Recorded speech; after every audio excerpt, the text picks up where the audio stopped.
오늘 말씀 로마서 8장 1절부터 2절을 본문으로 정죄를 이기는 생명의 법이라는 제목 가지고 말씀을 나누겠습니다.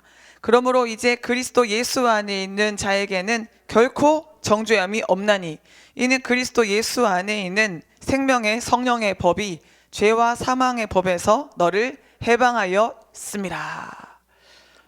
이 얼마나 강력한, 이 얼마나 힘있는 말씀인지요. 여러분, 이 말씀의 의미를 정확히 깨닫고 깊게 적용해서 이 말씀에서 선포하신 대로 이 자유를 누리면서 주님이 주시는 성령의 축복 속에서 힘있는 삶을 살기를 원합니다. 이 세상에는 참으로 많은 소리가 있습니다. 우리는 잠을 자면서도 어쩌면 계속 소리를 듣고 있고, 눈을 뜨고 하루 종일 살면서 정말 수만 가지의 소리를 듣습니다. 지금도 우리가 예배를 드리지만 저 뒤에 나오는 온풍기 소리가 굉장히 세게 나고 있잖아요. 저 온풍기 딱 끄면 갑자기 소리가 잠잠해져요. 그리고 또 온풍기 끈다고 해서 소리가 안 납니까? 아주 계속 뭔가 이렇게 부딪히는 소리도 나고 움직이는 소리도 나고 계속 소리가 나죠. 또 제가 말씀을 전하는 것도 소리를 통해서 말씀을 전하지요. 그래서 이 세상은 참으로 많은 소리로 채워져 있습니다. 근데 우리의 영적 세계도 마찬가지예요. 우리의 영적인 생활도 끊임없는 소리를 듣는 삶이라고 할 수 있습니다.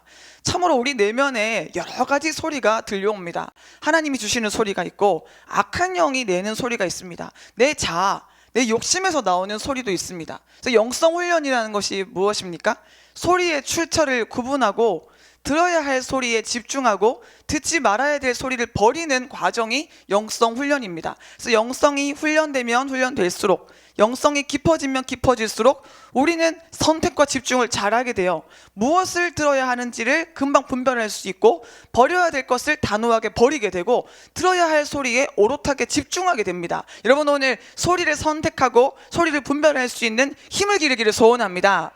귀는 계속 열려 있잖아요. 그래서 눈은 보기 싫으면 감으면 되지만 귀는 이렇게 닫아버릴 수가 없잖아요. 그러니까 내면에 힘이 없으면 듣고 싶지 않아도 듣게 되는 거예요. 근데 내면의 힘이 강하잖아요. 그러면 들려와도 그 소리를 뿌리칠 수 있어요. 이게 막 이 세상에 온갖 악한 소리, 음란한 소리, 여러 가지 분주한 소리가 가득해도 내 내면에 예수 그리스도의 진리가 가득하면 소리를 분별하고 소리를 거절하고 소리를 선택할 수 있어요. 여러분, 오늘 영혼의 힘을 얻으셔서 하나님이 주시는 새 힘을 받으셔서 소리를 선택하고 소리에 따라서 하나님이 기뻐하시는 것이 무엇인지 분별해서 하나님이 기뻐하시는 소리에만 반응하시기를 소원합니다. 참 이 악한 영들이 부지런히 역사하잖아요. 그래가지고 막 열등감의 소리, 염려의 소리, 두려움의 소리, 여러 가지 불안의 소리를 자꾸 우리에게 들려주지만 우리는 하나님의 소리에만 집중해야 합니다. 이 시간 우리 찬양해 볼까요?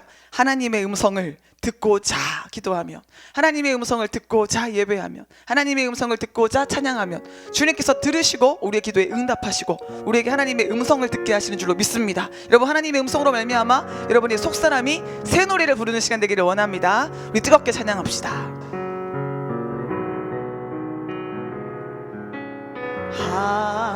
하나님의 음성을 듣고자 기도하며 귀를 기울이시고 내 기도를 들어주신다네. 깊은 웅덩이와 수렁에서 끌어주시고 나의 발을 반석 위에 세우시사 나를 튼튼히 하셨네. 새 노래로 부르자 랄라라. 하나님께 올릴 찬송을 새 노래로 부르자. 하나님 사랑을 한 번 더, 하나님의 음성을, 하나님의 음성을 듣고자 기도하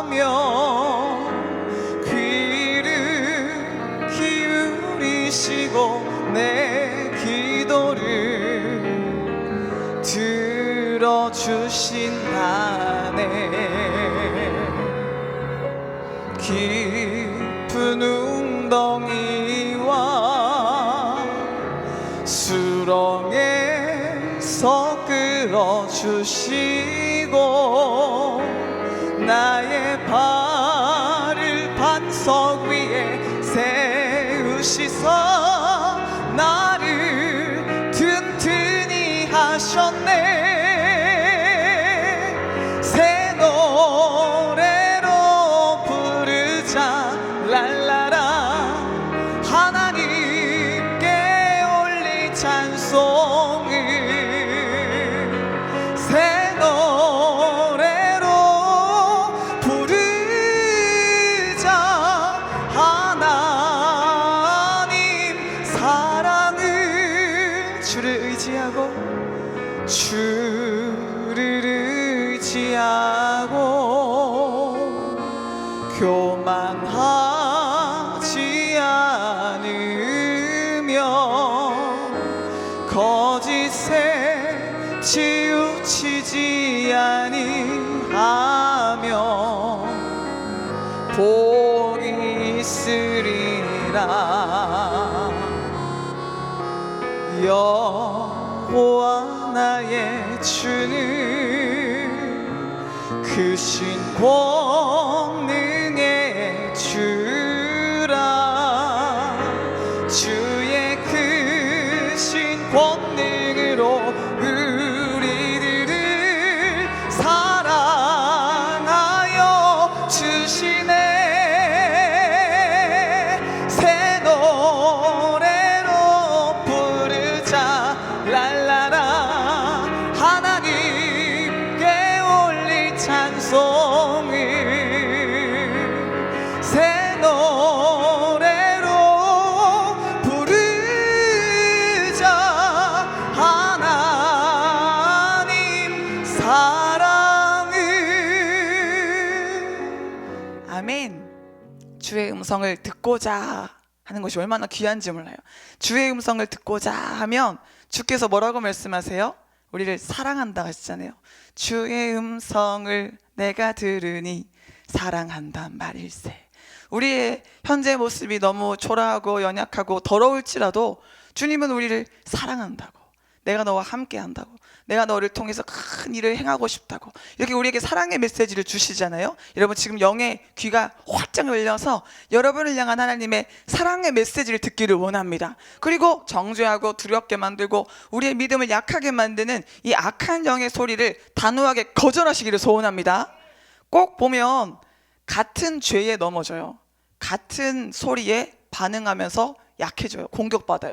그러니까 악한 영들도 그렇게 창의적이지 않거든요. 각 사람의 연약한 부분을 자꾸 똑같은 방법으로 공격하는데 거기에 한번 넘어진 사람들은 자꾸 반복적으로 넘어져요. 그래서 우리에게는 승리의 경험이 필요해요. 승리의 업적이 우리 가운데 콱 쌓아져 가야 악한 영이 똑같은 방법으로 덤벼들지 않거든요. 오늘 여러분 지금까지 계속 똑같은 열등감의 소리, 똑같은 두려움의 소리, 똑같은 낙심의 소리에 반응하며 넘어졌더라도 이 자리에서 지난날 모든 악한 영의 괴계를 분별하고 이제는 물리쳐서 반복적인 실패를 하지 않도록 여러분의 영이 깨어나기를 소원합니다. 제 이메일 주소가 중학교 때부터 쓰던 거거든요. 제가 그 이메일 주소를 오랫동안 쓰다 보니까 자꾸 언젠가부터 이상한 메일이 오는 거예요. 스팸 메일이. 그러니까 자꾸 개인 정보가 유출되나 봐요. 그래가지고 뭐 요즘 이 스팸 메일들은요 보면 제목에는 또 티가 안 나요. 안녕하세요 이런 식으로 와요. 또는 오랜만이네요. 또 이게 아이디 같은 거 보면 별명 같은 거 보면 사람 이름인 거예요. 뭐 김미영 이런 거 있잖아요. 되게 어디서나 들어봄직한 내가 알고 있는 사람 중에 한 명. 그런 식으로 오니까 눌러보게 돼요. 딱 눌러보아서 열면 화끈한 밤을 보장합니다. 뭐 이런 거죠. 뭐 짜릿한 경험을 선사합니다. 지금까지와 전혀 다른 이런 것들이 오면 막 너무 당혹스럽잖아요. 그래서 시간도 아깝고. 근데 이게 스팸 메일이 시간이 가면 갈수록 엄청 많이 오는 거예요. 많이 오니까 한동안은 내비뒀어요. 내비두다가 아예 제 메일 목록이 거의 한 80%는 스팸 메일인 거예요. 그래서 나중에는 이걸 지워봤어요. 지우는 것도 일이더라고요. 근데 그러다가 어느 순간 뭘 발견했냐면 스팸 차단이라는 걸 발견했어요. 스팸 차단 버튼을 누르면 내가 선택한 이 메일을 지워줄 뿐만 아니라 이 메일을 나한테 보낸 사람이 다시 나한테 뭘 보내려고 그러면 저한테 못 보내요. 제가 한 메일을 쓰는데 거기서 아예 막아주는 거예요. 그래서 제가 이 스팸 차단을 하면서 갑자기 또 영감을 얻었잖아. 주여, 악한 영에 대해서 스팸을 차단하게 하소서. 그래, 악한 영이 나한테 메시지를 던질 때 내가 수동적인 자세로 가만히 있을 것이 아니라 대적하는 건 마땅한데, 다시는 나한테 못 보내게, 이것들이 다시는 나한테 못 덤비게 아예 스팸 차단 신고를 하나님께 해야겠구나, 뿌리를 뽑아야겠구나, 나한테 얼씬도 못하게. 여러분, 전화기도 그리고 요즘에 그런 거 발신자 번호 다 뜨게 해가지고 이게 후후 뭐 이런 프로그램 있잖아요. 어플 이런 거 해가지고 이 이상한 뭐 마케팅 뭐 홍보용 전화면은 아예 받지 말라고 얘기를 해주잖아요. 그런 것처럼 우리 영에도 그런 감각이 있어서 이건 받으면 안 돼, 이건 들으면 안 돼, 이거는 대적해야 돼, 이건 물리쳐야 돼, 빨리빨리 분별을 하게 하고, 그래서 아예 뿌리를 뽑아서 나한테 이 악한 영의 소리가 얼씬도 못하도록 만들어야겠다, 그런 생각을 했는데, 여러분, 지금 여러분을 공격하는 악한 영의 소리는 어떤 소리입니까? 분별해내시고 스팸 차단하시기를 소원합니다. 그래서 다시는 여러분에게 그 소리로 공격하지 못하도록, 또 여러분도 그 소리에 반응하며 아파하지 않도록 오늘 소리를 선별하고 이 하나님의 소리에만 민감하게 반응할 수 있는 우리 모두가 되기를 원합니다. 그래서 두려움의 소리, 염려의 소리, 불안의 소리, 모든 평강을 깨뜨리는 소리를 물리치고 사명을 방해하는, 믿음을 방해하는 모든 악한 영의 소리를 물리쳐야 됩니다. 여러분, 마귀를 대적하면 마귀는 떠나가는 줄로 믿습니다. 우리에게는 마귀를 이길 수 있는 예수 그리스도의 이름, 예수 그리스도의 보혈의 능력이 있습니다. 주님은 우리에게 영적 싸움에 필요한 능력을 충분히 주셨어요. 넉넉히 이길 수 있도록 우리에게 힘을 주셨어요. 여러분, 그 능력 주시는 예수 안에서 담대하게 싸우시고 승리하시기를 원합니다. 그래서 우리는 악한 영의 소리를 대적하고 물리쳐야 되는데, 특별히 이 시간에 정죄의 소리를 물리치기를 원해요. 정죄가 뭡니까?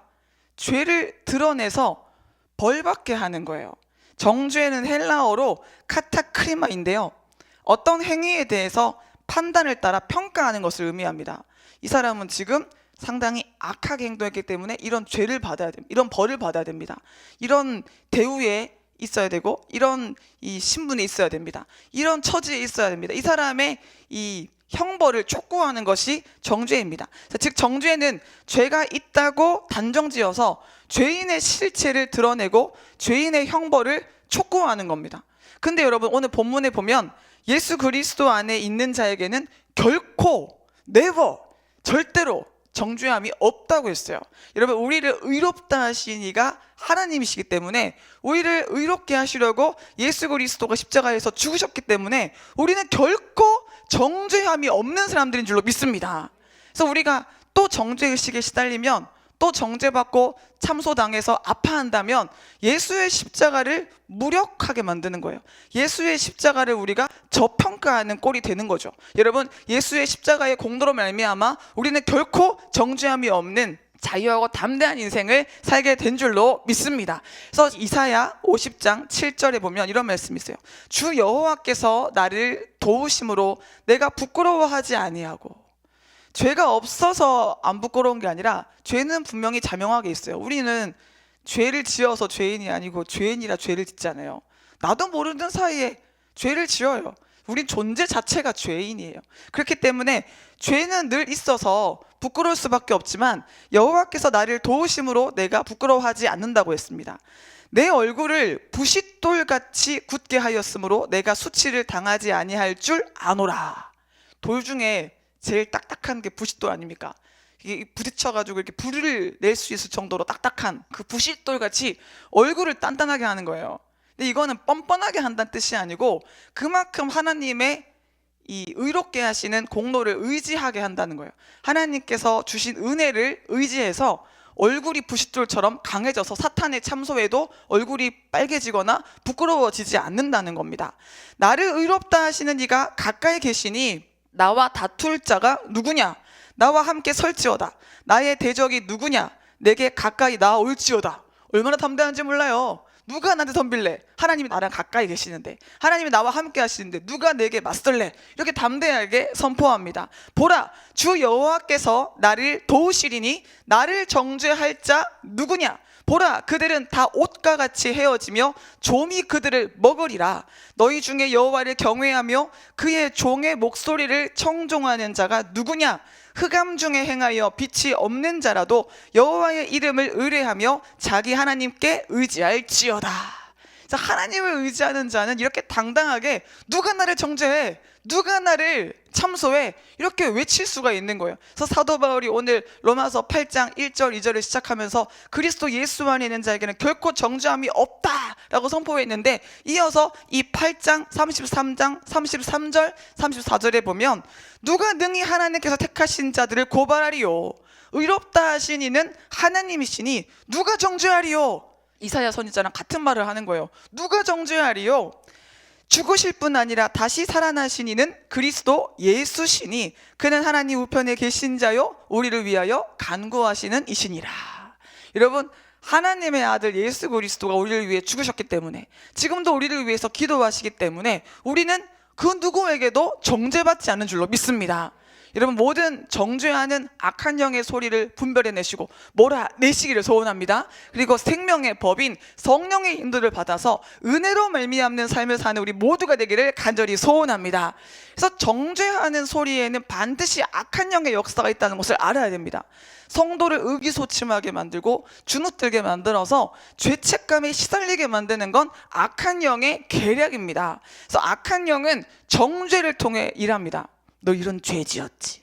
딱 손가락도 이렇게 손가락질 하는 것 같아. 이렇게 너 이렇게 죄 지었지. 너 이렇게 한심한 인간이잖아. 너 이렇게 음란하잖아. 너 이렇게 게으르잖아. 너 이렇게 비겁하잖아. 네가 무슨 예배를 드리니? 네가 무슨 주회를 하니? 네가 무슨 목사가 되니? 네가 무슨 성도니? 권사니? 네가 무슨 전도사니? 다다다다다다. 이게 악한 영의 소리라는 거예요. 근데 우리는 죄의 경향성을 가지고 있기 때문에 죄의 소리가 익숙한 거예요. 세상 소리가 익숙하고 편한 거예요. 그래서 악한 영의 소리가 들려올 때 단번에 딱 불편하게 여기고 거절할 의지를 가지고 딱 물리쳐야 되는데, 그러지 못하고 쑥 듣는 거예요. 너무 익숙해서 맞아, 내가 이렇게 죄 지었지. 맞아, 내가 이렇게 연약하지. 맞아, 내가 이렇게 더럽지. 맞아 자꾸 악한 영의 소리에 아멘 하는 거예요. 여러분, 우리는 아멘을 누구한테 해야 돼요? 오직 하나님 말씀에만 해야 돼요. 근데 자기 본성이 죄로 물들었기 때문에 나도 모르는 사이에 아멘이 나오는 거예요. 맞아 막 따라가는 거예요. 여러분, 자기도 모르는 사이에 따라가는 것이 왜 그래요? 영의 힘이 약해서 그래요. 오늘 우리 영적인 힘을 길러서 속사람을 능력으로 강건하게 해서 악한 영이 막 다가올 때, 악한 영이 막 뭐라고 얘기할 때 빨리 분별해내고 물리칠 수 있는 힘을 받기를 소원합니다. 그래서 악한 영이 막 우리를 참소해 올 때, 정죄할 때, 야, 너 이렇게 죄 지었잖아, 너 이런 사람이잖아 막 이야기할 때 탁 단번에 거절하면서 까불지 마. 나는 하나님의 아들이야. 난 하나님의 딸이야. 난 하나님이 세운 사람이야. 하나님 날 의롭다고 하시는데 네가 왜 까불어? 이렇게 권세 있게 악한 영을 쫓아내야 돼요. 여러분, 악한 영의 참소에 기죽지 말고 담대하게 영적인 싸움을 싸우기를 소원합니다. 그러니까 악한 영이 왜 우리를 공격해요? 우리를 넘어지게 만들려고 공격하는 거잖아요. 하나님으로부터 분리시키려고. 그래서 하나님이 주신 사랑을 받지 못하게, 하나님이 주신 능력을 받지 못하게 만드는 게 악한 영의 계략이잖아요. 그러니까 우리는 그 소리를 딱 물리치고 쳐내야 되는데, 그 소리를 물리치지 못하면 자기도 모르는 사이에 점점점 하나님의 사랑에서 멀어져요. 정죄하는 소리를 자꾸 듣잖아요. 정죄하는 찔림에 자꾸 영적인 공격을 받다 보면 영이 점점 상처를 입어요.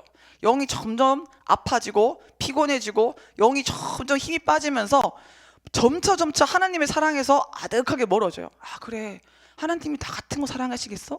하나님이 나 같은 거 쓰시겠어? 저렇게 이순희 목사님 같은 분들이나 쓰시겠지. 하나님이 여기서 사역하는 이 사역자들 몇몇만 하나님이 쓰시겠지. 나 같은 사람 어떻게 하나님이 쓰시겠어? 이런 절망적인 생각, 비관적인 생각, 회의적인 생각이 자꾸 몰려오는 거예요. 그러면서 점점 기도에 힘이 빠지고 예배에 소망이 생기지 않고 하나님께서 주신 여러 가지 사명들, 계획들에 대해서 이제는 의심이 드는 거예요. 그래서 점점 영적 생명력이 꺼져가는데, 그게 악한 영이 바라는 거라는 거죠. 여러분, 우리 악한 영의 시나리오대로 움직이지 않도록 이 시간 정신을 차리고 악한 영의 계계를 물리치기를 소원합니다. 자꾸 싸워야 돼요. 자꾸 싸워야 악한 영들도 덤비지 않거든요. 근데 수동적으로 무력하게 가만히 당하고만 있으면 악한 영이 너무 쉬우니까요. 아주 그냥 얘부터 넘어뜨리고 보자, 이런 작전으로 자꾸 덤벼오거든요. 그래서 우리는 자꾸 힘을 다해서 싸워야 돼요. 여러분, 악한 영이 포기하고 도망갈 때까지 끈질기게 믿음의 대적을 이어가기를 소원합니다. 그래서 예수 이름으로 떠나가 이렇게 싸워야 됩니다. 여러분, 이 모든 악한 영의 공격을 막 이렇게 찌르고 우리를 자꾸 더럽히려고 하고 자꾸 우리를 낙심시키는 악한 영을 착착착착 공격하면서 우리도 같이 몰아내기를 원합니다. 이 정죄하는 악한 영한테 속을 때 우리는 일단 우리 감정에 치명적인 손상을 입게 됩니다. 과거에 지은 어떤 죄 혹은 현재의 죄 때문에 정죄받는다고 느낄 때 우리는 곧바로 죄책감에 사로잡히게 됩니다. 일단 여러분, 마음이 묵직해지면요, 내가 지금 섞고 있다는 거 알아야 돼요. 우리 마음이 가벼워야 되거든요.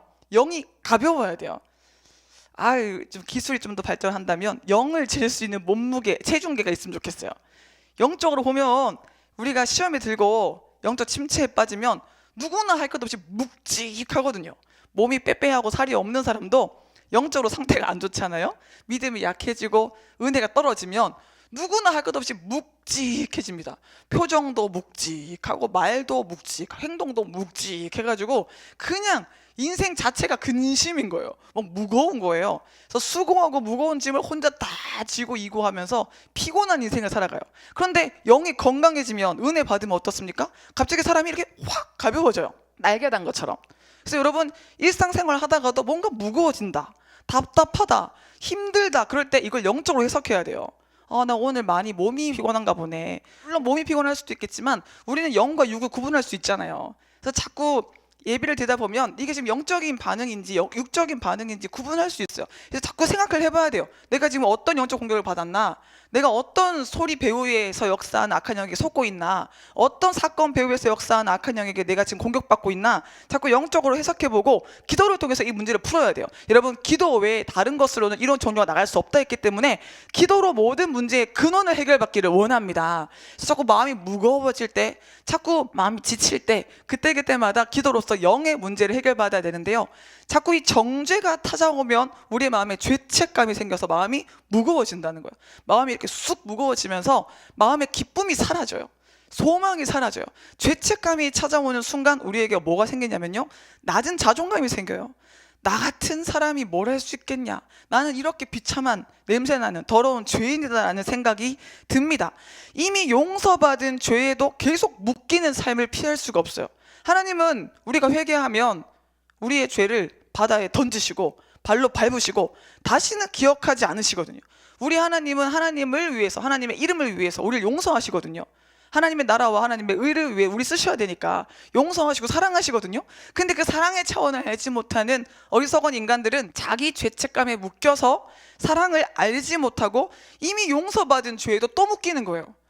그래서 이 회개 기도도 정말 전심으로 화끈하게 하나님 앞에 자기 죄를 실토하면서 확 해야 되는데, 했는데 그 회개 기도를 또 하고 하는 것도 하나님을 기만하는 거예요.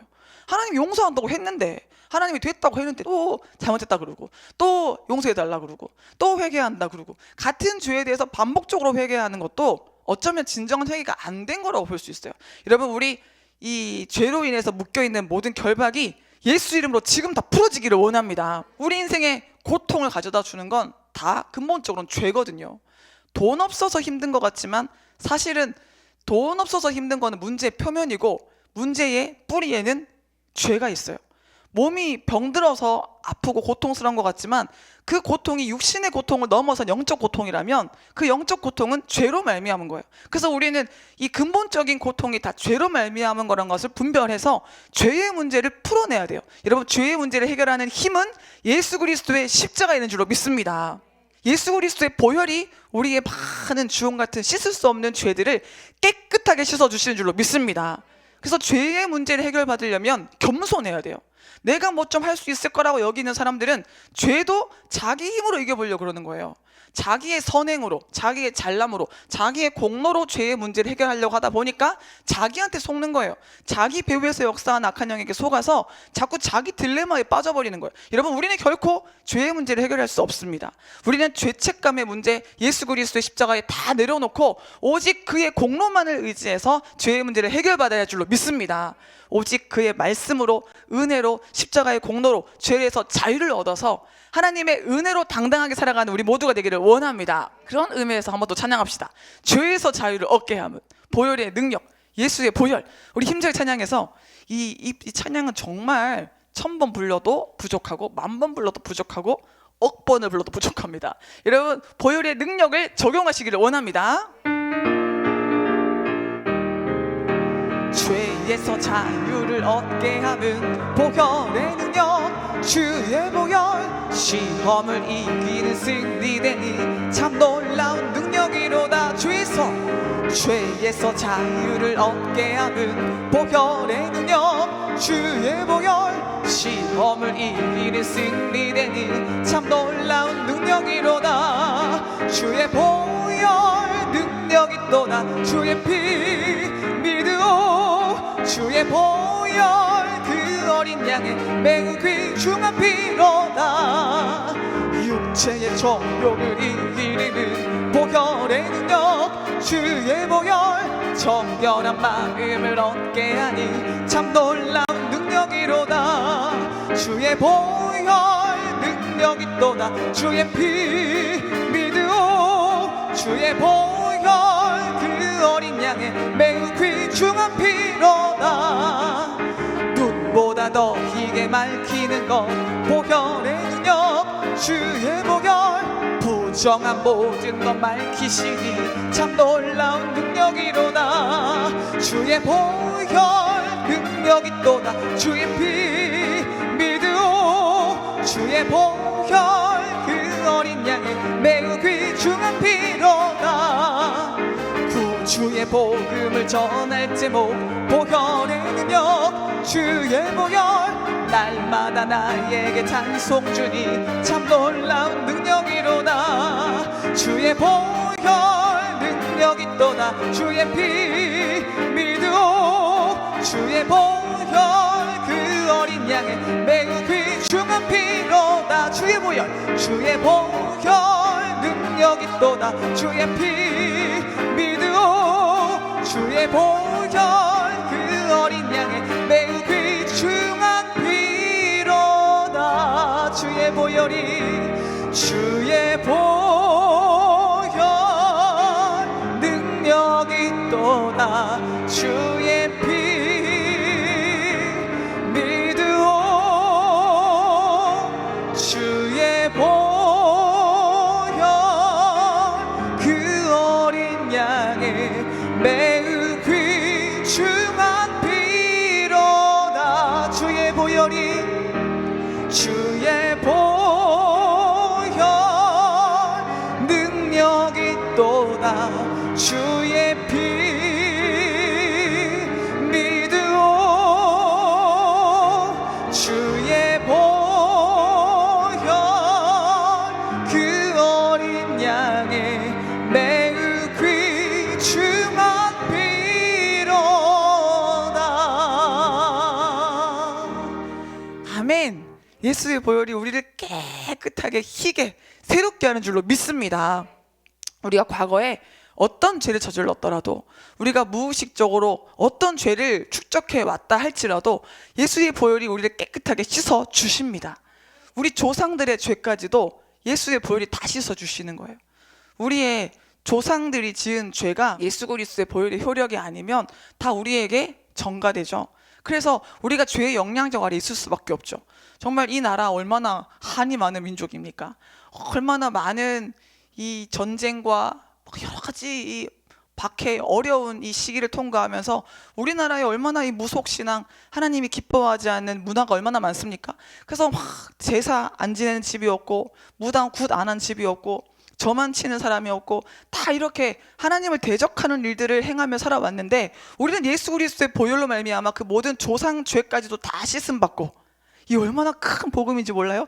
조상죄를 다시 씀받고 주 안에서 새로운 피조물 되어서 깨끗한 영, 새 영을 받게 된 줄로 믿습니다. 그래서 악한 영들이 우리에게 막 다가와서 우리 영을 갉아먹으려고, 우리에게 아주 무서운 독소를 주입하려고 해도 예수의 보혈이 우리의 보호막이 되어서, 예수의 보혈이 우리를 지켜주시기 때문에 우리는 안전한 줄로 믿습니다. 그래서 주의 보혈이 얼마나 강력한 능력인지 몰라요. 그런데 우리의 자아는 이 보혈의 능력을 온전히 못 믿게 만들어요. 아, 보혈의 능력이 이렇게 강하다고 말은 해도 정작 나의 이 죄는 해결 못할걸? 나의 이 기질은 바꿔주지 못할걸? 나의 이 습관은 해결하지 못할걸? 그러면서 자꾸 자신을 주장하게 만들어요.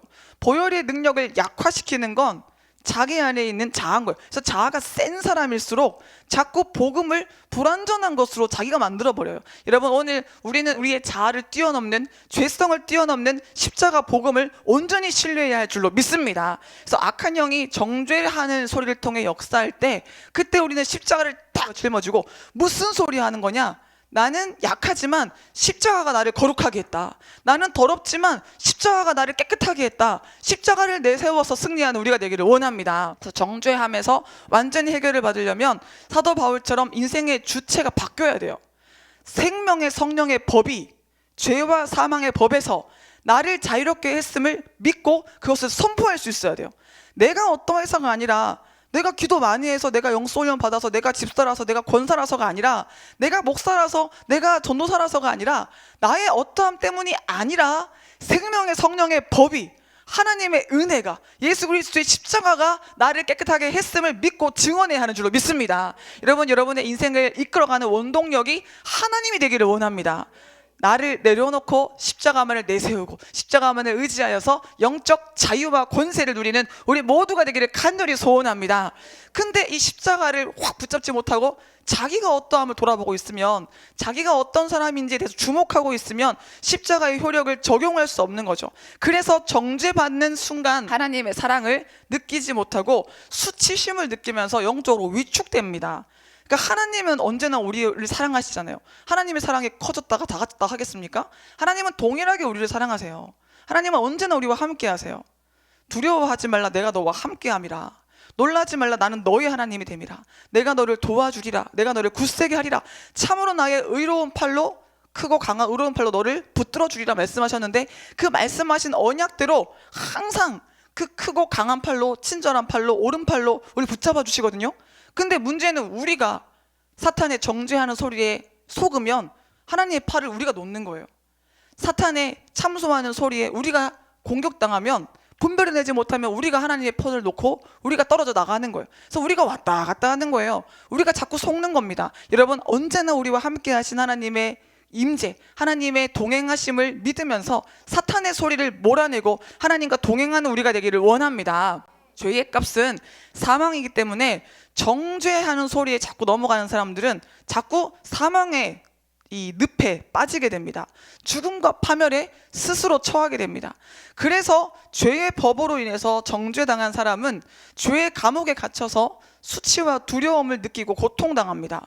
죄가 만든 고통을 당하면 당할수록 더욱더 끈질긴 죄의 지배를 받으면서 죄의 영에 꼭두각시가 되어서 죄가 움직이라고 하는 대로 움직이는 삶을 살게 돼요.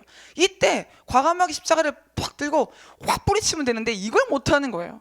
여러분, 우리를 자꾸 묶으려고 하는, 자꾸 반복적으로 노예 삼아서 노예 생활하게 만드는 이 사탄의 공격 양상을 빨리 깨닫고 십자가로 물리쳐야 됩니다. 여러분, 반복적으로 죄에 넘어가지 마시고 십자가로 그 모든 죄의 올무를 끊어내셔서 승리하시기를 소원합니다. 정죄하는 마음이 싹 사라져야 담대하게 주의를 할 수 있어요. 정죄하는 소리로부터 완전히 자유해야 하나님이 주신 능력을 낭비하지 않고 온전히 하나님이 주신 사명에 집중할 수 있어요. 여러분, 이 정죄의식으로부터 오늘 완전히 해방되기를 원합니다. 그럼 정죄감은 왜 만들어지겠어요? 악한 영은요, 우리 안에 죄가 없는데, 상처가 없는데, 우리 안에 더러운 게 없는데 역사할 수는 없어요. 악한 영이 역사하는 건 우리가 동의했기 때문이에요. 악한 영이 역사하는 건 우리 안이 악한 영이 역사할 만한 분위기이기 때문이에요. 우리가 성결한데, 거룩한데, 우리가 하나님의 온전함에 참여한 자가 되었는데 악한 영이 자기 마음대로 우리 안에 들어와서 막 역사할 수 있겠습니까? 그렇지 않아요. 악한 영이 우리한테 막 정죄한 소리를 낸다는 건 그만큼 우리가 비밀을 줬다는 거예요. 똥이 있어야 똥파리가 오지 않습니까? 꽃이 있는 곳에는 나비가 오잖아요. 내 안에 사탄이 좋아하는 더러운 것이 있으니까 자꾸 정죄하는 소리가 오는 거예요. 그러니까 우리는 악한 영을 물리치는 것만 할 것이 아니라 내 안에 어떤 더러운 것이 악한 영을 끌어들이나, 내 안에 어떤 쓰레기가, 어떤 더러운 것이 자꾸 악한 영을 불러들이나를 깨닫고 그걸 해결받아야 돼요. 그래서 내 안에 악한 영을 자꾸 끌어들이는 그 요인 중에 하나가 바로 열등감이에요. 열등감이 뭐죠? 자기 스스로를 비천하게 여기고 자기 스스로를 낮추는, 이 건강한 방식으로 겸손하게 낮추는 것이 아니라 비인격적으로 자기를 낮추는 것이 열등감이죠. 열등감이 심한 사람들은 자꾸 사람들의 인정을 과도하게 구하게 되는 경향이 있습니다. 왜냐하면 자기 안에 열등감으로 인해서 뻥 뚫린 이 공허감, 채우지 못한 그 허전함이 사람들의 인정을 갈구하게 만들기 때문입니다. 그래서 사람들한테 인정받아야 이 열등감이 조금이라도 해소될 것 같다는 생각을 하기 때문에 자꾸 열등감이 사람들의 인정을 갈구하고 인정받지 못한 만큼 또 정죄의식에 시달리게 됩니다. 만일 여러분이 정죄의식에 시달리고 있는 중이라면 인정을 얻으려고 필사적으로 애쓰는 자기 자신을 보게 될 겁니다. 사람들한테 어떻게든 인정받아 보려고, 사랑받아 보려고 막 발버둥치는, 몸부림치는 자신의 모습을 보게 될 겁니다. 사람들의 인정에 광적으로 매달리는 모습을 발견할 수도 있습니다. 여러분, 오늘 우리는 이 열등감을 예수 그리스도의 사랑으로 치료받아서 사람들에게 과도한 인정을 구하는 삶의 모습을 변화받아야 할 줄로 믿습니다. 우리가 사람에게 좋게 하겠습니까? 하나님께 좋게 하겠습니까? 우리가 사람에게 좋게 하려고 한다면 우리는 그리스도 예수의 종이 아닙니다. 우리는 오직 하나님의 기쁨이 되어야 할 줄로 믿습니다.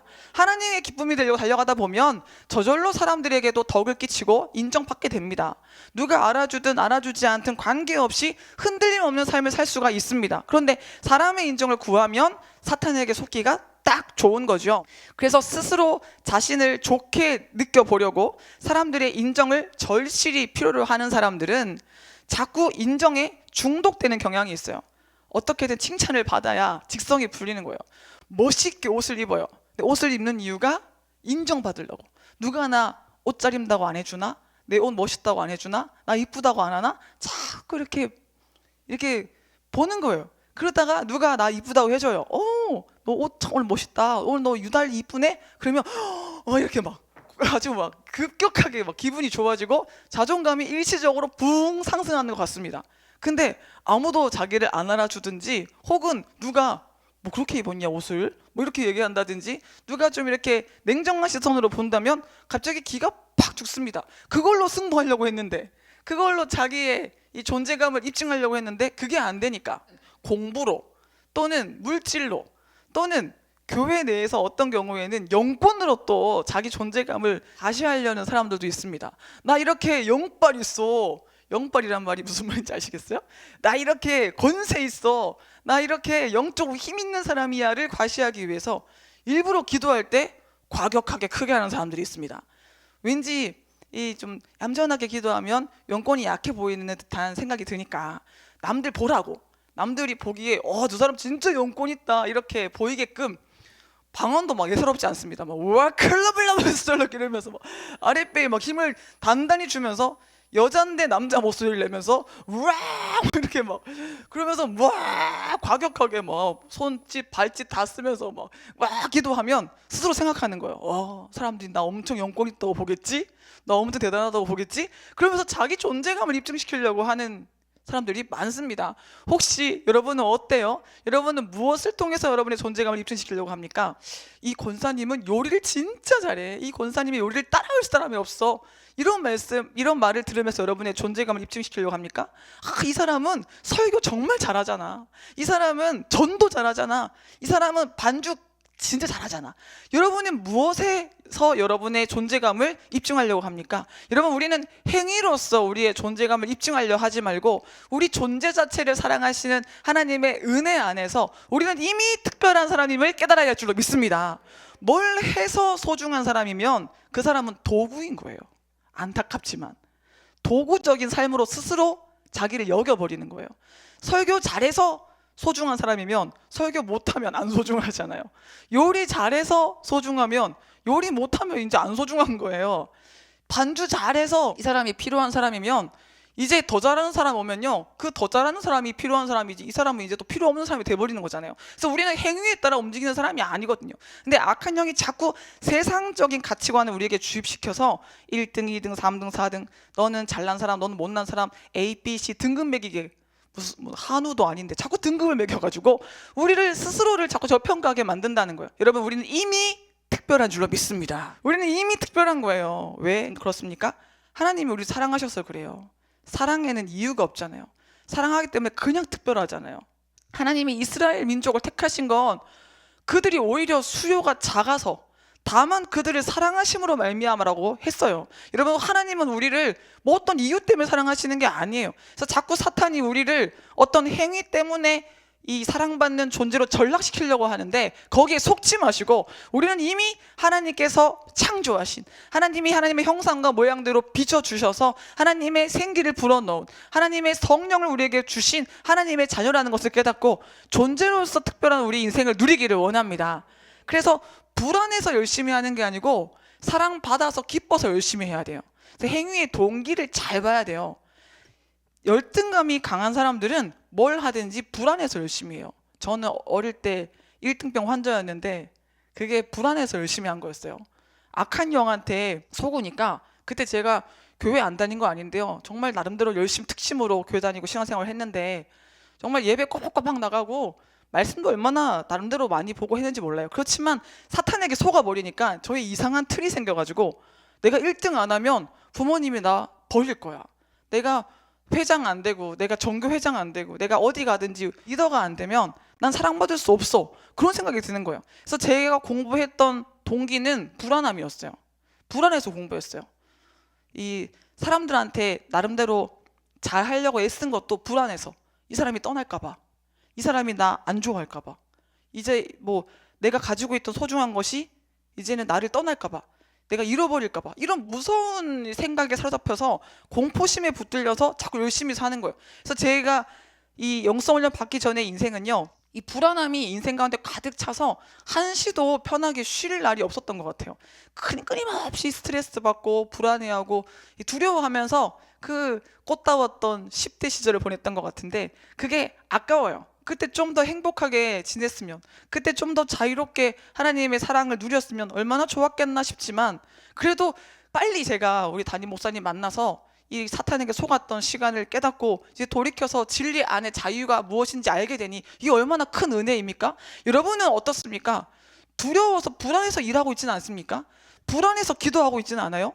불안해서, 무서워서, 두려움에 잡혀서 뭔가 열심히 몰두하고 있지는 않습니까? 우리는 행위의 동기가 불안함이 아니라 감사가 돼야 돼요. 하나님이 날 이렇게 사랑하셔서 너무 고마워서, 너무 감사해서, 기뻐서 하나님을 위한 삶을 살아야 돼요. 여러분, 우리 기쁨이 동력이 되어서 하나님을 위한 순수한 열정을 살아가기를 간절히 소원합니다. 우리 목사님은 시간이 가면 갈수록 열정적인 삶을 사시는데, 누가 보든 보지 않든 하나님께 충성하며 영혼 구원, 제자 양성에 몰두하시는데요, 우리 목사님의 이 사역의 동력은 뭐냐면요, 하나님이 날 써주심에 너무 감사해서, 이거예요.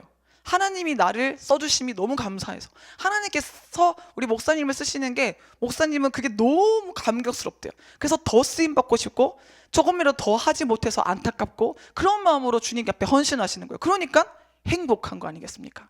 여러분, 오늘 우리 행복한 비결이 감사가 동기가 되는, 기쁨이 동기가 되는 열심이라는 것을 깨닫고 우리의 동기를 새롭게 하기를 소원합니다. 그래서 불안, 두려움, 이건 하나님이 주신 거 아니에요. 예수 그리스도로 다 몰아내시고 영적 치료를 받으시기를 소원합니다. 하나님이 우리에게 주신 것은 두려워하는 마음이 아니요, 오직 능력과 사랑과 절제하는 마음이니. 디모데후서 1장 7절 이 말씀같이 하나님이 주신 것으로만 내면 세계를 충만하게 채우기를 원합니다. 그래서 열등감이 강한 사람들이 정죄의식에 자꾸 시달립니다.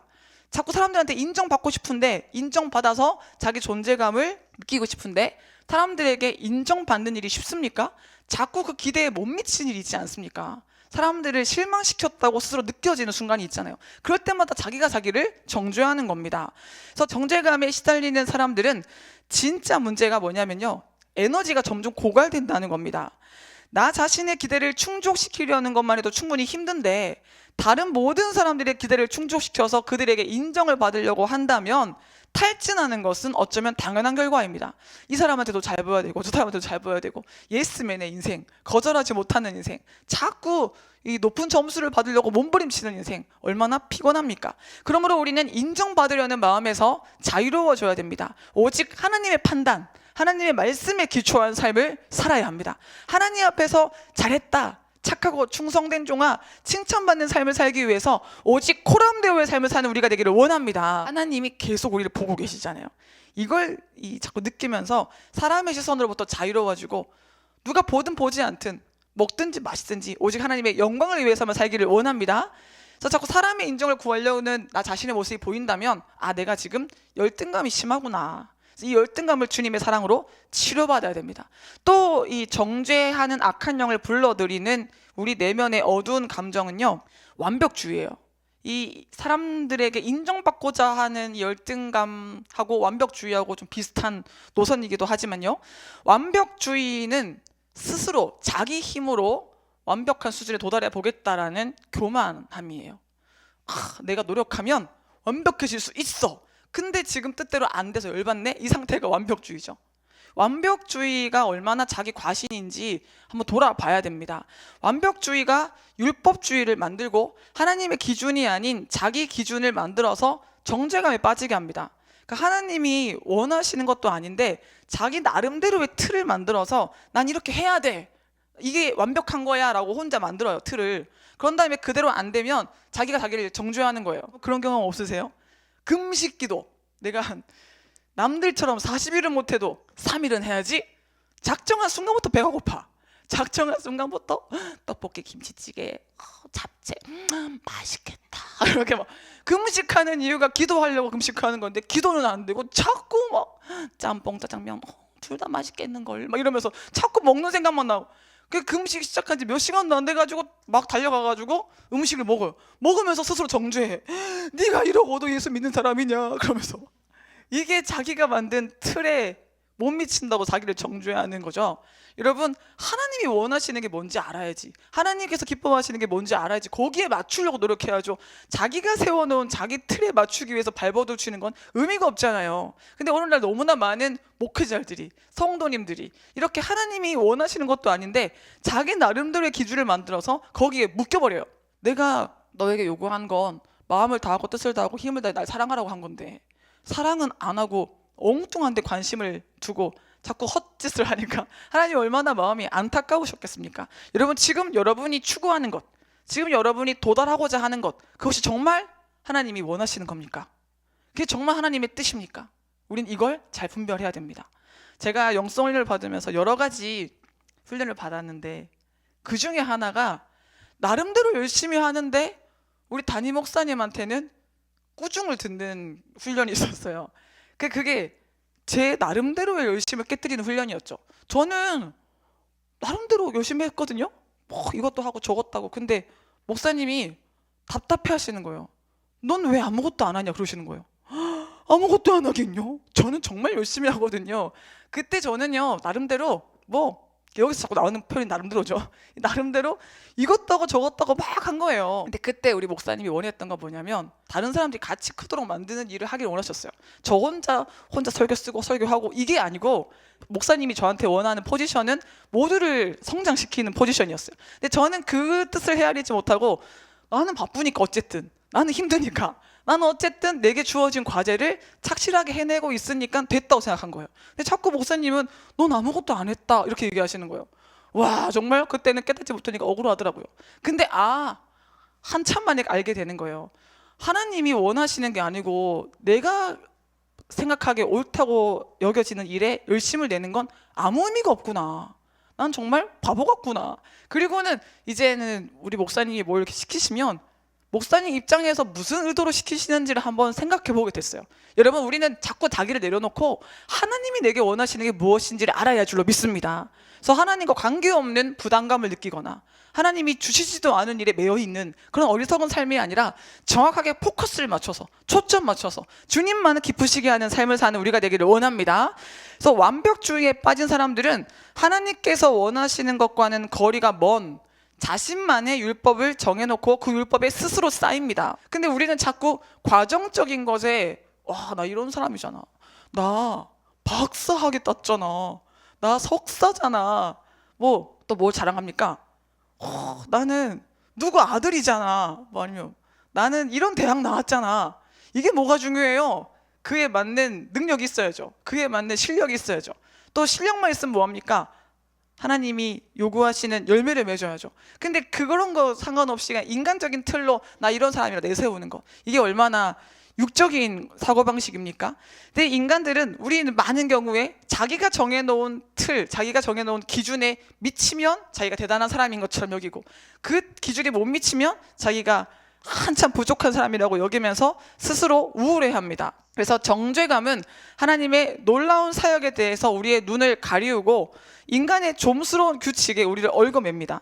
그러니까 크고 위대하신 하나님을 보지 못하게 만들고 자꾸 인간의 사사로운 일에 우리의 시야를 가리게 만드는 거예요. 여러분, 하나님의 뜻을 보기 위해서 눈을 크게 뜨기를 원합니다. 진짜 하나님이 원하시는 것, 영혼 구원, 제자 양성, 세계 선교, 하나님 무엇을 기뻐하시는지를 깨닫고 분별할 수 있는, 하나님의 선하시고 기뻐하시고 온전하신 뜻이 무엇인지 분별하는 우리 모두가 되기를 원합니다. 그리고 또 우리가 정죄를 받을 때는, 우리가 하나님이 기뻐하시는 일을 향해 달려나갈 때 사탄이 이걸 방해하려고 공격함으로 인해서 나타나는 현상일 수도 있습니다. 악한 영은 우리가 잘 되는 꼴을 못 봅니다. 그러니까 야, 이 사람이 이제 신학 시작하면 엄청 영적으로 성장하겠는데? 이 사람 지금 다니엘 기도회에 참석하면, 이제 지금 성경 통독에 같이 참여하면 이 사람 지금 엄청 복 받겠는데? 이걸 알아요. 귀신이 귀신같이 알아요. 귀신이 보니까 전지전능하진 결코 않는데 많은 걸 알고 있어. 제가 그래서 가만히 뒤돌아보면요, 꼭 전쟁이 엄청 치열할 때가 있어요.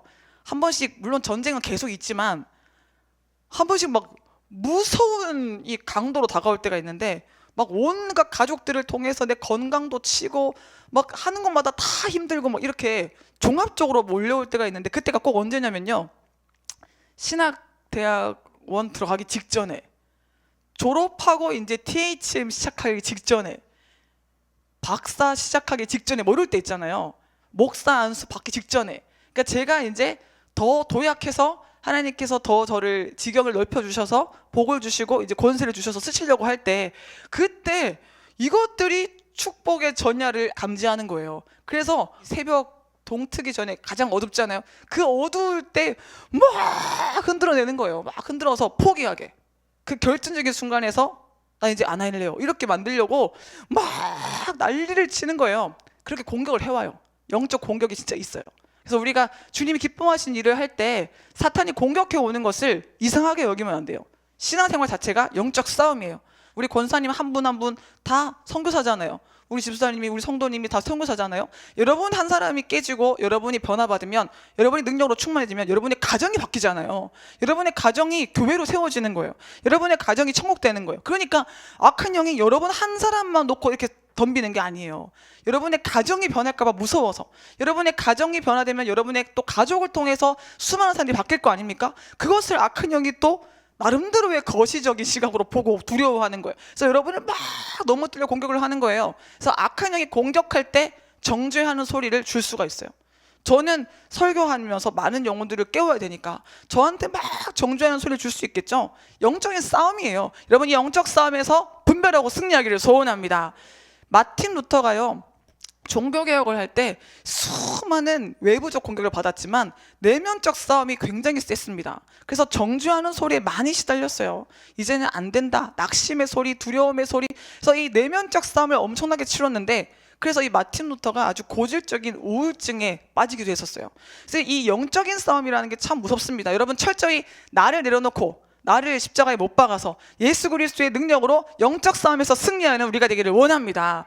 신앙생활을 하면서 행복하지 않은 것, 주의 일을 하면서 형통하지 못한 것은 자기 자아를 온전히 죽이지 못했기 때문입니다. 우리 영적 전쟁에 들어왔기 때문에 승리하려면 빨리 자아를 내려놓고 예수의 십자가를 붙들어야 한다는 것을 명심하시길 소원합니다. 영이 확 깨어나면요, 이 말씀이 확실하게 깨달아져서 이게 내 걸로 적용이 돼요.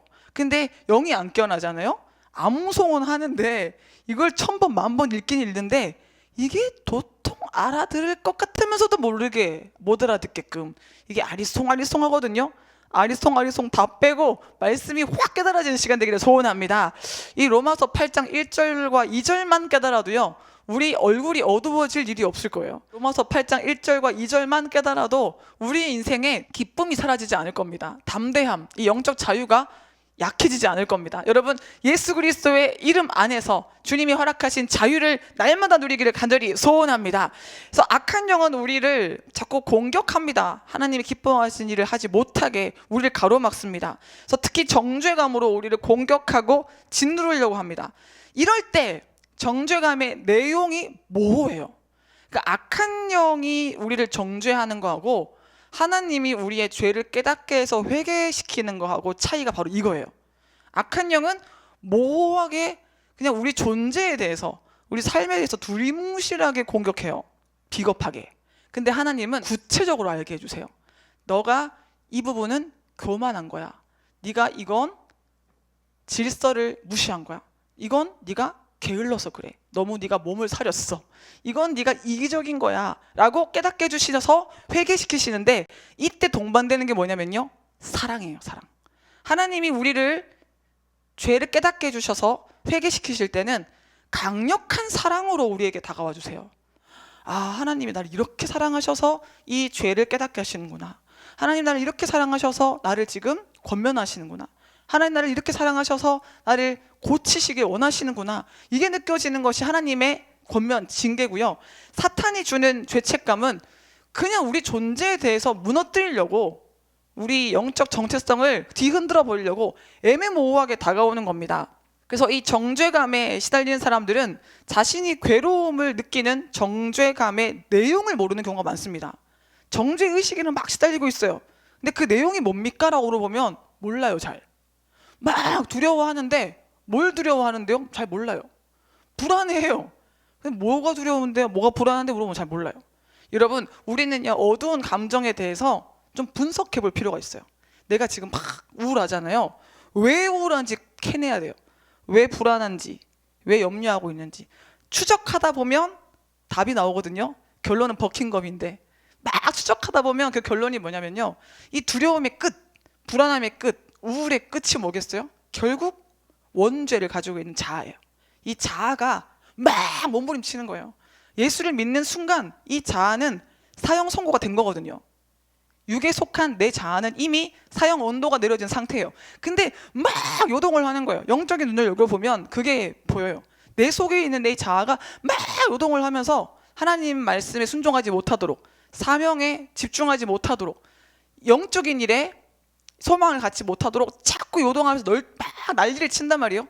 그때 이 자아에 대해서 빨리 사형 선고를 내리고 십자가에 이 자아의 효력을 적용시키면 영적 전쟁에서 빨리 승리할 수 있어요.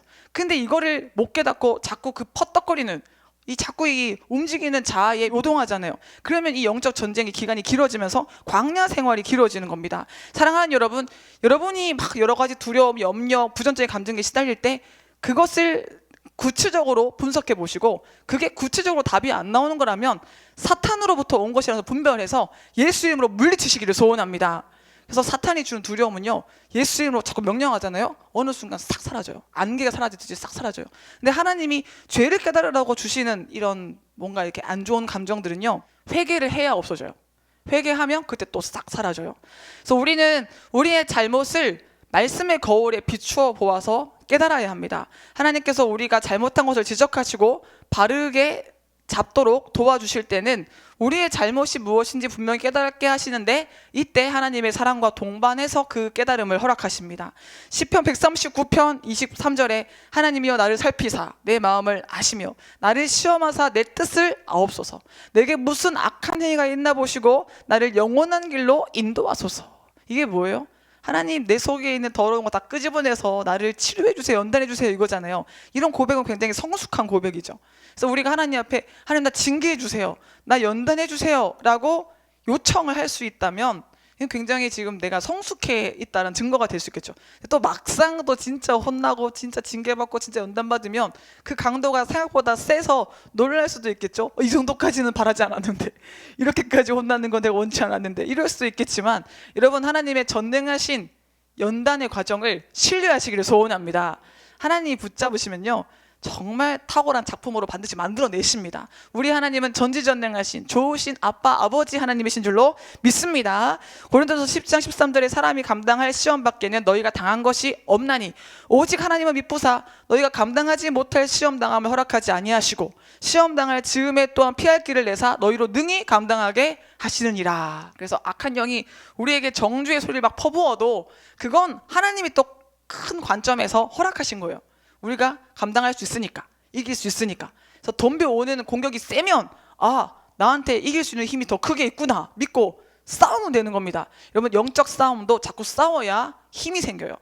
이 영적 싸움의 경험이 중요합니다. 날마다 영적 싸움을 분별하시고 영적인 싸움에 담대히 임하셔서 승리의 경험을 쌓으시기를 소원합니다.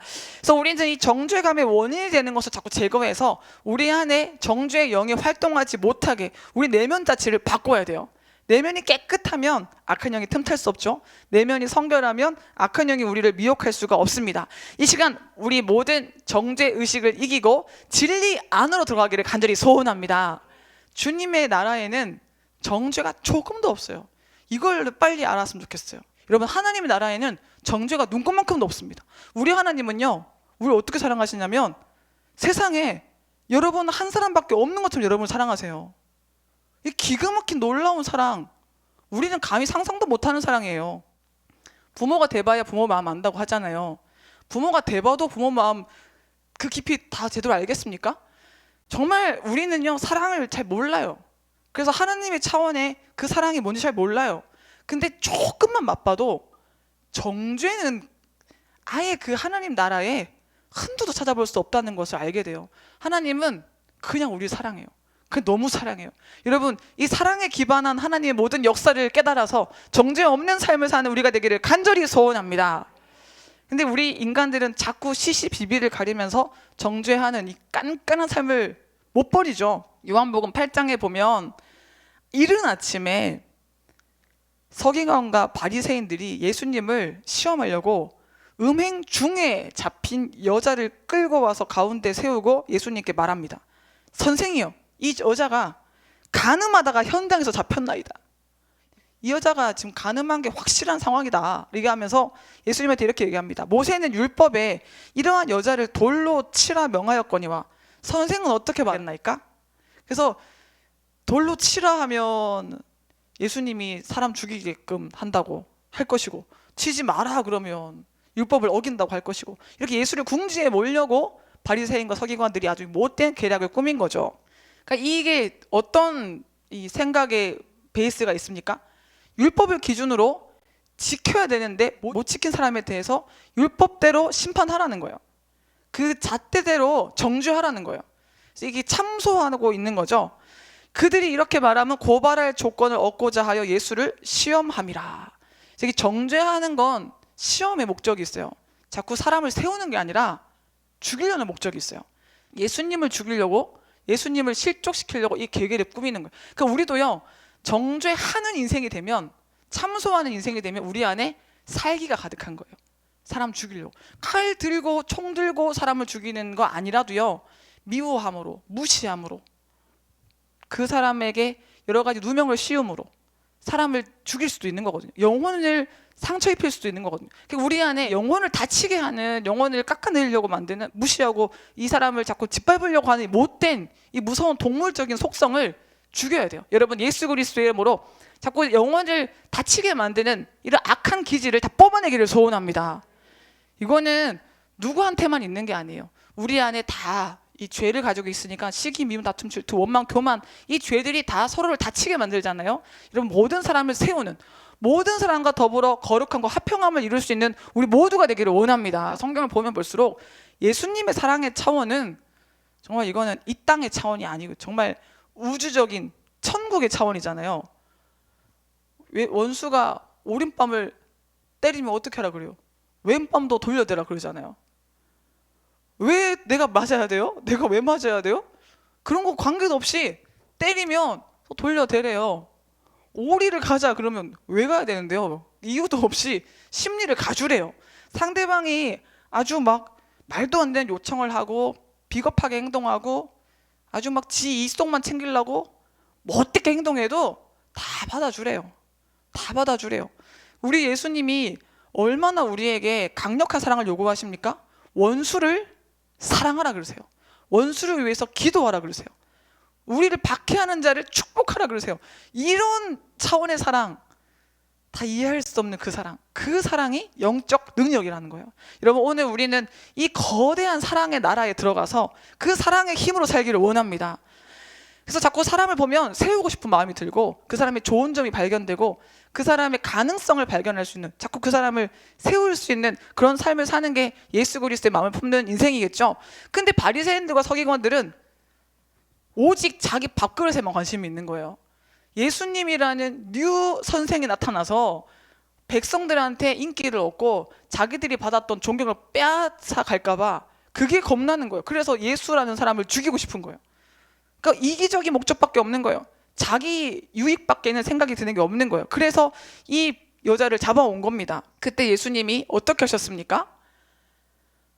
그들이 묻기를 마지 아니하는지라 이에 일어나 이르시되 너희 중에 죄 없는 자가 먼저 돌로 치라 하시고 다시 몸을 굽혀 손가락으로 땅에 쓰시니, 이에 이 말씀을 듣고 양심의 가책을 느껴 어른으로부터 시작하여 젊은이까지 하나씩 나가고 오직 예수와 그 가운데 섰는 여자만 남았는지라.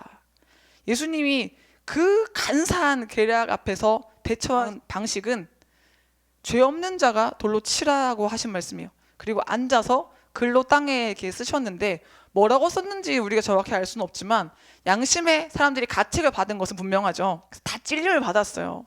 그러니까 나도 죄인이구나를 느낀 거예요. 여러분, 우리는 용서받은 죄인이지만 우리가 죽을 수밖에 없는 죄인이었던 사실을 잊으면 안 돼요. 여러분, 우리의 첫 모습을 기억해야 우리는 오만함에 빠지지 않아요. 그래야 감사를 잃어버리지 않습니다. 그래야 은혜를 아는 거예요. 어떤 모습으로 처음에 만나요? 우리 어떤 모습으로 시작했습니까?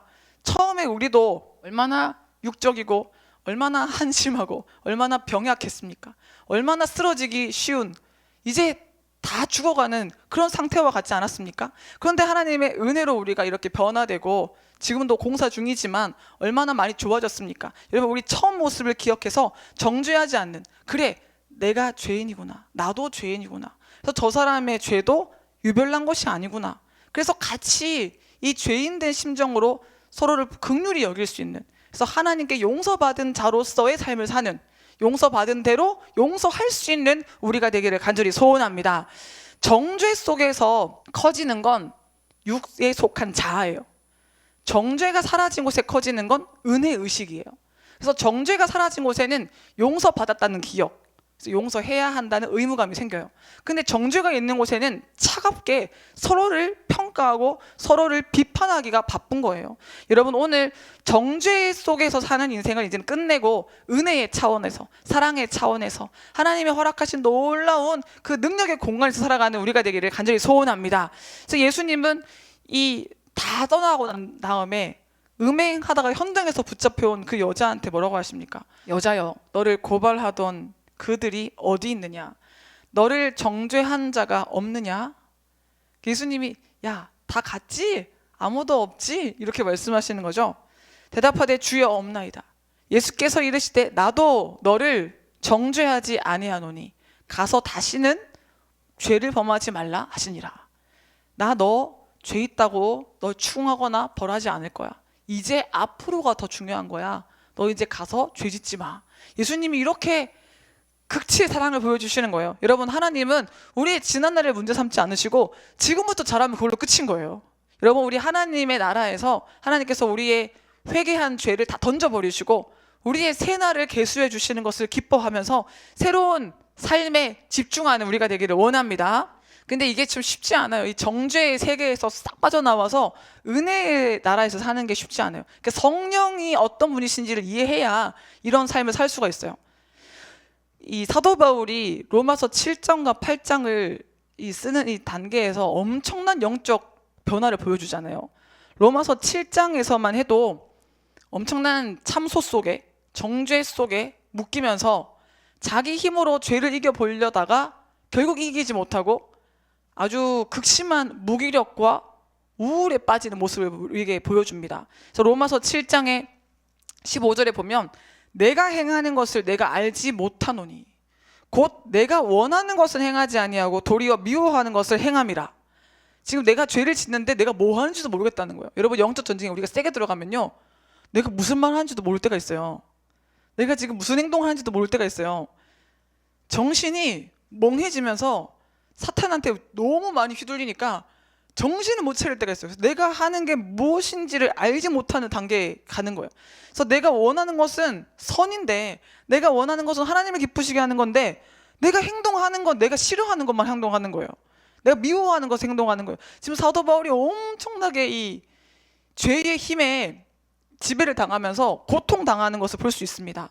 만일 내가 원하지 아니하는 그것을 행하면 이로써 내가 율법이 선한 것을 시인하노니 이제는 그것을 행하는 자가 내가 아니요 내 속에 거하는 죄니라. 죄의 영이 내 속에 있는데 그 영이 나를 사로잡아서 막 죄 짓게 한다는 거예요. 거짓말도 하게 하고 이간질도 하게 하고 막 경쟁하게 하고 시기하게 하고 교만하게 하고, 이게 내 속에 있는 죄가 하는 행동이라는 겁니다. 내가 원하는 바 선을 행하지 아니하고 도리어 원하지 아니하는 바 악을 행하는도다. 만일 내가 원하지 아니하는 그것을 행하면 이를 행하는 자는 내가 아니요 내 속에 거하는 죄니라. 그러므로 내가 한 법을 깨달았노니 곧 선을 행하기를 원하는 나에게 악이 함께 있는 것이로다. 이때 깨달은 법은 악의 법이에요. 죽음의 법이에요. 내가 원하는 건 선이지만 악의 법이 나와 함께 있어서 이 악의 법이 나를 통치해 버린다는 거예요. 내 속사람으로는 하나님의 법을 즐거워하되 내 지체 속에서 한 다른 법이 내 마음의 법과 싸워서 내 지체 속에 있는 죄의 법으로 나를 사로잡는 것을 보는도다. 죄의 법이 뭐예요? 죽이는 법이죠. 정죄하는 법이죠. 그래서 너 이렇게 한심하잖아, 너 죄 지을 수밖에 없잖아, 너 죄인이잖아, 넌 이제 끝났어. 이게 죄의 법이에요. 죄의 법은 사망에서 또 다른 사망을 만들어내요. 그래서 이 죄의 법으로 나를 사로잡는 것을 보는도다. 그러니까 사도 바울의 결론이 뭐예요? 오호라, 나는 곤고한 사람이라. 이 사망의 몸에서 누가 나를 건져내랴. 그래서 나는 이제 소망이 없어. 극도의 무기력함이 느껴지는 거죠. 아무리 이렇게 내가 발버둥 쳐도 난 이 죄의 법을 이길 수 없어. 난 아무리 애써도 아무것도 해낼 수 없는 사람이야. 극심한 우울에 빠져 있습니다. 근데 이렇게 극도로 우울해 보니까, 극심한 무기력을 느끼고 보니까 그때 알게 되는 게 뭡니까? 예수 그리스도께서 나를 구원하셨다는 사실을 알게 돼요. 여러분, 내가 약하다는 것을 어설프게 알면요, 오히려 센 척하게 돼요.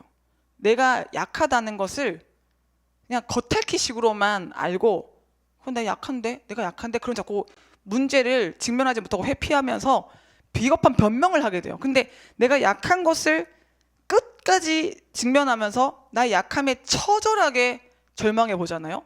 그럼 오히려 강해져요.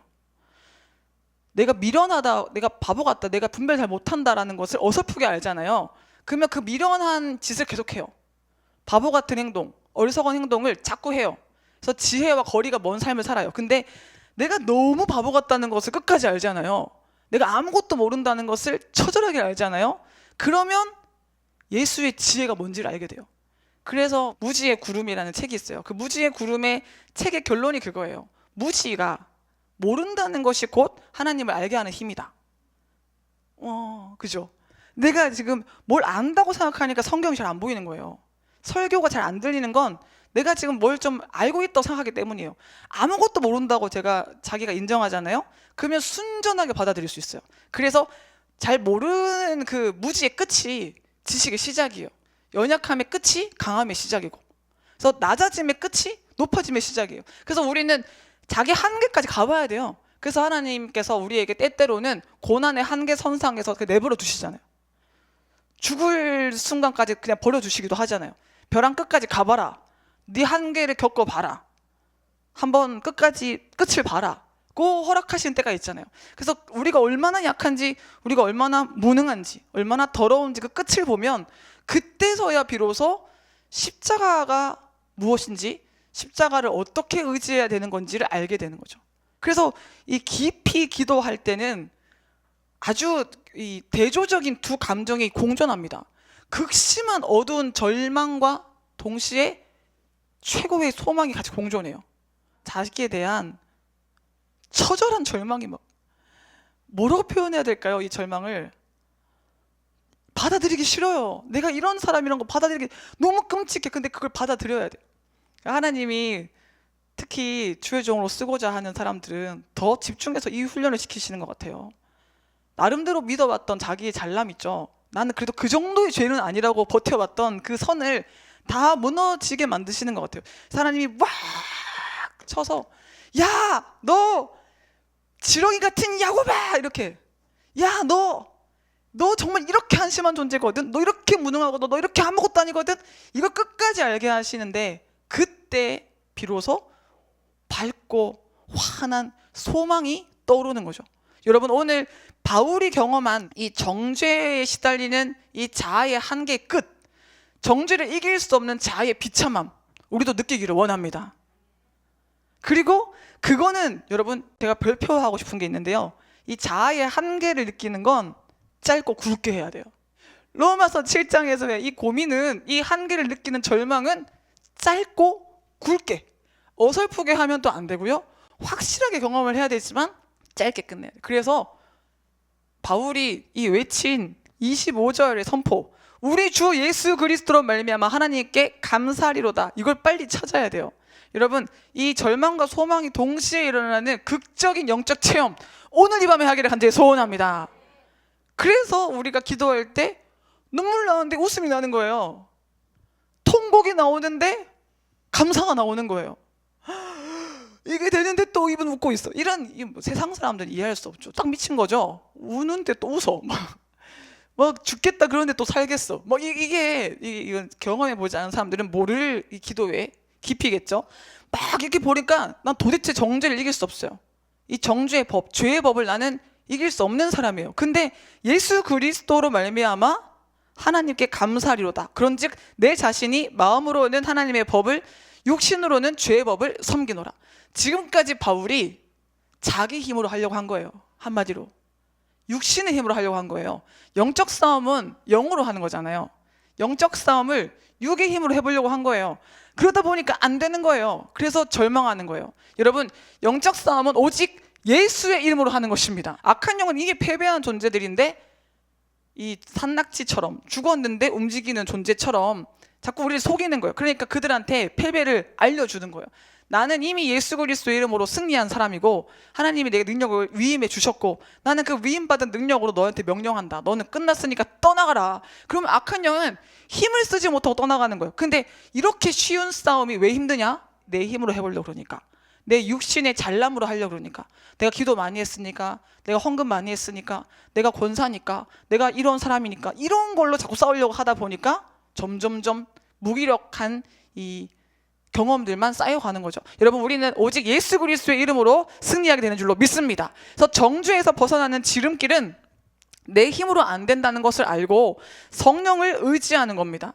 성령으로 죄와 싸우고 성령으로 하나님의 뜻을 이루며 사는 겁니다. 여러분, 오직 생명의 법에 사로잡혀서 성령으로 말미암아 죄의 법을 이기고 정죄의 소리를 물리치는 우리 모두가 되기를 원합니다. 그러니까 이건 차원이 다른 거예요. 이전에 육으로 살았다면 이제 영으로 사는 거죠. 자기 힘으로 살았다면 이제 성령으로 사는 거죠. 로마서 7장에서 내가 했다면 이제 8장으로 딱 들어가면서 예수 그리스도 안에서 생명의 성령의 법이 이렇게 주체가 바뀌는 삶이 되는 거예요. 여러분, 이제 우리는 하나님이 이끄시는, 성령이 주도하는 삶을 살기를 소원합니다.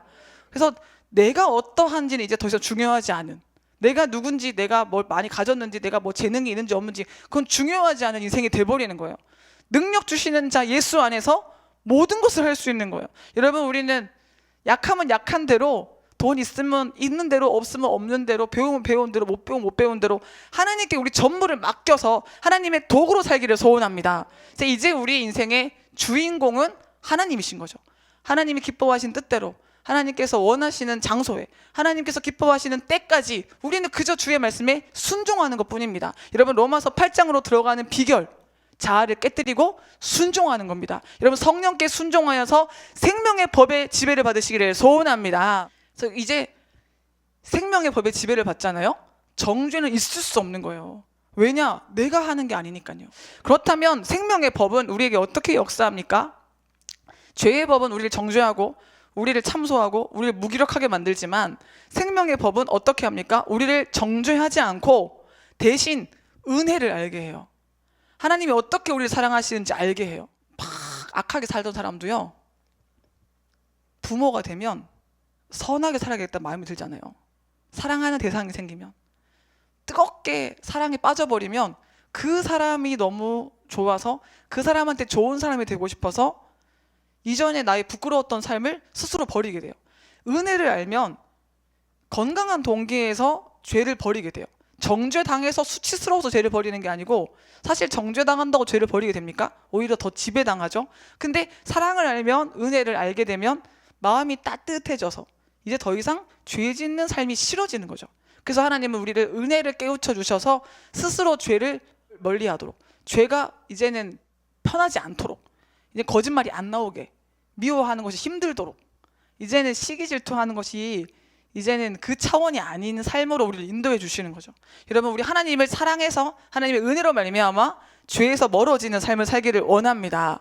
로마서 8장 31절 말씀에 하나님이 우리를 위하시면 누가 우리를 대적하리요? 자기 아들을 아끼지 아니하시고 우리 모든 사람을 위하여 내주시니가 어찌 그 아들과 함께 모든 것을 우리에게 주시지 아니하겠느냐. 그래서 은혜를 알게 하시는 성령님은 하나님이 우리에게 얼마나 많은 걸 주셨는지를 알게 해요. 여러분, 주님의 사랑을, 주님의 은혜를 날마다 계수해 보세요. 아들을 주시기까지 우리를 사랑하신 주님께서 아들과 함께 모든 것을 우리에게 주셨어요. 정말 기가 막힌 놀라운 선물을 날마다 주시는데 그것을 성령께서 기억하게 해주세요. 성령께서 우리에게 알게 해주세요. 그래서 와, 내가 이렇게 큰 은혜를 받았는데, 내가 이렇게 큰 사랑을 받았는데 내가 어떻게 죄를 짓겠어? 내가 어떻게 쓸데없이 육의 일에 집착하겠어? 이런 생각을 하게 만드시는 거죠. 여러분, 날마다 주님의 공급하신 은혜를 깨닫기를 소원합니다. 정말 우리 주님은 너무나 놀라우신 은혜로 우리의 삶을 채워나가시잖아요. 똑같은 환경인데도 은혜를 받으면 그 은혜가 보이고, 은혜를 못 받고 마음이 딱딱해져 있으면 그 은혜가 안 보이잖아요. 오늘 여러분의 마음이 부드럽게 사랑으로 해서 녹아져서 주님이 얼마나 나를 사랑하시는지 깨닫기를 간절히 소원합니다. 너무너무 우리를 사랑하시는데 우리의 마음이 그 사랑을 잘 이해 못할 때가 있잖아요. 그게 마음이 완고해지는 만큼 죄에게 묶여 있어서 그런데요, 죄의 결박이 다 끊어져서 그 사랑이 제대로 이해가 된다면 아무리 힘든 일이 많아도 우리 인생은 천국이겠죠. 그래서 여러분, 오늘 우리는 하나님께서 우리를 사랑하신다는 그 사실에 집중할 수 있도록 모든 정죄의 소리, 어둠의 소리로부터 자유하고 주의 음성만 따라가기를 원합니다. 생명의 성령의 법, 이 생명의 법은 또 우리 영을 직접 치료해서 죄를 이길 수 있는 능력을 주십니다. 우리는 약해요. 우리는 아무것도 못해요. 근데 능력을 주세요, 주님이. 우리가 힘이 없어도 성령의 카드를 들고 성령의 지지를 받고 하나님의 격려 속에 하나님의 능력으로 살면 그만큼 권세가 있는 거예요. 여러분, 오늘 우리에게 능력 주신 자 예수 그리스도를 바라보기를 원합니다. 죄는 영적 질병을 만들고 결국 사망과 멸망에 처하게 만들죠. 그러나 생명의 법은 우리를 모든 죄의 법에서 해방시킴으로 우리에게 새로운 삶을 허락해 주십니다. 고통스러운 증상을 치료해 주시고 죄책감, 불안함, 두려움, 피해의식, 패배의식, 저주에 대한 두려움, 실패에 대한 예감, 허무와 회의를 치료하고 성령으로 말미암는 무한한 삶을 살게 하십니다. 여러분이 성령의 놀라운 도움을 의지하시기를 소원합니다. 주님은 정말 우리를 도와주십니다. 내 등 뒤에서 나를 팍팍 밀어주십니다. 지금도 우리 손을 잡아주시고 우리가 약한 걸 아시기 때문에 무한한 공급을 허락하십니다. 여러분, 주님만을 의지하기를 소원합니다. 그리고 이 생명의 법은 우리를 죄의 지배에서 해방시킬 뿐만 아니라 성령의 열매를 맺게 합니다. 우리도 모르게 우리 속에서 막 선한 생각이 나올 때가 있잖아요. 선한 행동이 나올 때가 있잖아요.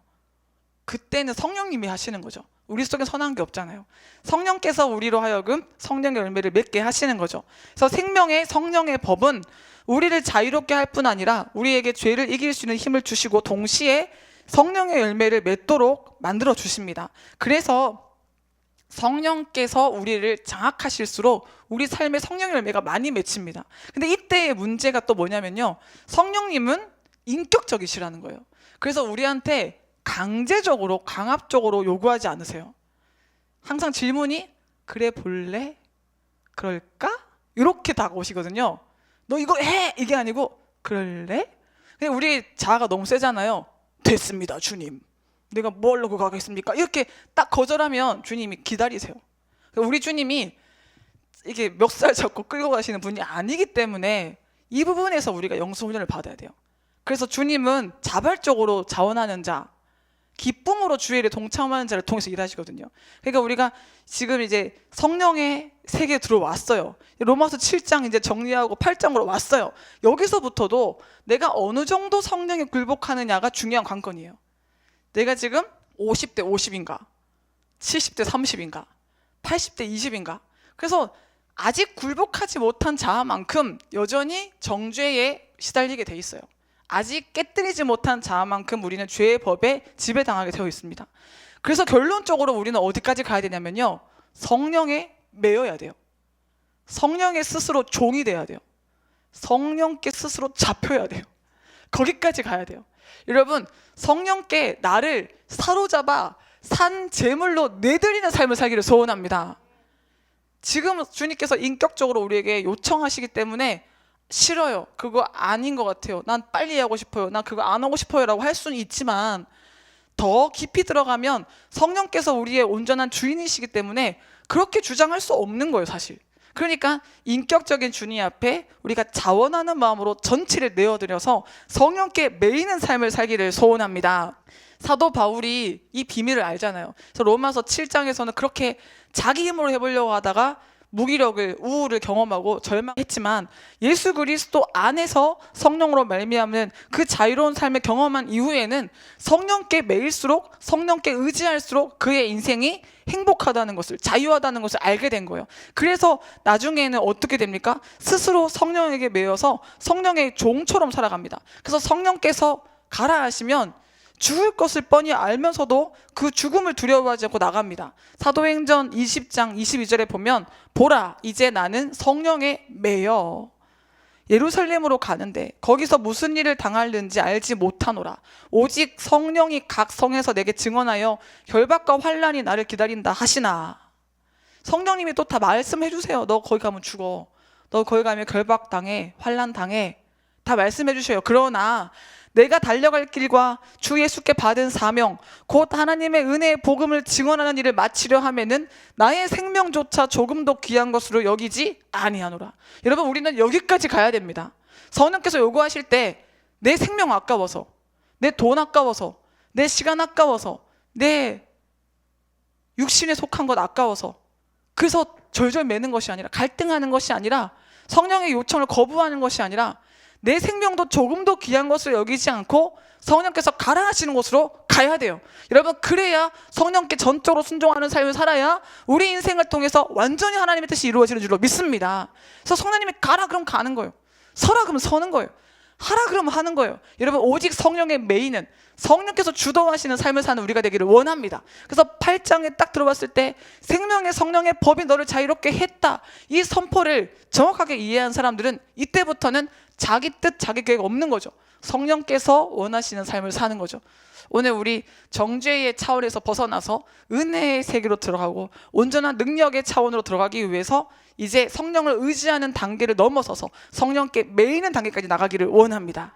결론적으로 사랑하는 여러분, 오늘 우리 정죄를 이기는 이 생명의 법에 대해서 말씀을 나눴는데요, 우리는 죄를 이길 수 없어요. 정죄의 소리에 열등감이 만들어낸, 완벽주의가 만들어낸 영적 전쟁으로 인해서 생겨난 정죄의 소리에 우리는 무너질 수밖에 없어요.